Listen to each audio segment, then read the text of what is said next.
৬টি খাতে ইউরোপের ৪ দেশে বাংলাদেশি দক্ষ শ্রমিকের জন্য খুলছে দুয়ার। জার্মানি, ইতালি, গ্রিস ও রোমানিয়াতে বাংলাদেশি দক্ষ কর্মী পাঠানোর রোডম্যাপের কাজ গুছিয়ে এনেছে পররাষ্ট্র মন্ত্রণালয়। পররাষ্ট্র সচিব মাসুদ বিন মোমেন জানান, এর বাস্তবায়ন শুরু হবে জুন থেকেই। মোর্শেদ হাসিবের report. Walton air conditioner exchange অফারে স্প্লিট এসিতে 23,000 টাকা পর্যন্ত নিশ্চিত ছাড়। 2022 সালের এপ্রিলে ট্যালেন্ট পার্টনারশিপ প্রোগ্রাম ঘোষণা করে ইউরোপীয় ইউনিয়ন, যেখানে বলা হয় 27 দেশের এই জোট দক্ষ কর্মী নেবে মোট 7টি দেশ থেকে। তালিকায় আছে বাংলাদেশও। এই প্রকল্পে কেন্দ্রীয় ব্যবস্থার অধীনে তৈরি করা ডাটাবেজের উপর ভিত্তি করে 7 দেশকে চাহিদাপত্র দেবে ইইউ সদর দপ্তর। এই কর্মসূচিতে যারা কাজে যাবেন মেয়াদ শেষে ফিরতে হবে দেশে।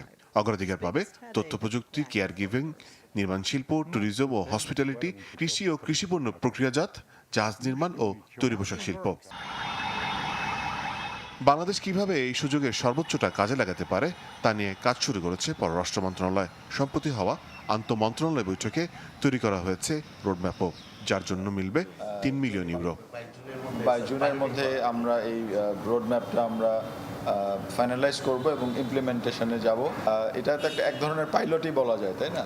সুতরাং অন্যান্য যে ইউরোপিয়ান দেশগুলো আছে তারাও কিন্তু আগ্রহী হবে।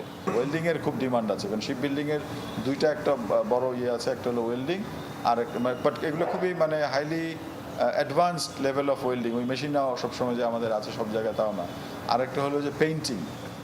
পররাষ্ট্র সচিব বলেন, ট্যালেন্ট হান্ট প্রকল্পের মাধ্যমে যেতে আগ্রহী শ্রমিকদের দেওয়া হবে ভাষা ও সংস্কৃতির প্রাথমিক ধারণা। এইটা যদি মডেলটা যদি খারাপ হয়ে যায় তখন আমার জাপানেও যেমন প্রচুর ডিমান্ড আছে একই ধরনের, বা জাপানের স্ট্যান্ডার্ড আর ইউরোপের স্ট্যান্ডার্ড কাছাকাছি বা একই ধরনের বলা যায়। তবে আলোচনায় আছে একাধিক মেগা প্রকল্পে কাজ করা 40,000 শ্রমিকের বিষয়টিও।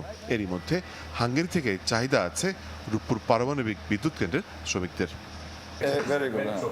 এটা নিয়ে আমরা আলোচনা করেছি। এখানে আমাদের প্রচুর অভিজ্ঞতা হয়েছে, আমাদের নাই এক্স্যাক্টলি এই পয়েন্টে আমরা আলোচনা করেছি। ওনারা বললেন যে ওনারা ব্যবস্থা নিচ্ছে। বাংলাদেশের রিক্রুটিং এজেন্সিগুলোর গাফলতির কারণে অনেক সময় চাকরি প্রার্থীরা প্রতারিত হন। বিষয়টি মাথায় রেখেই এগোচ্ছে সরকার।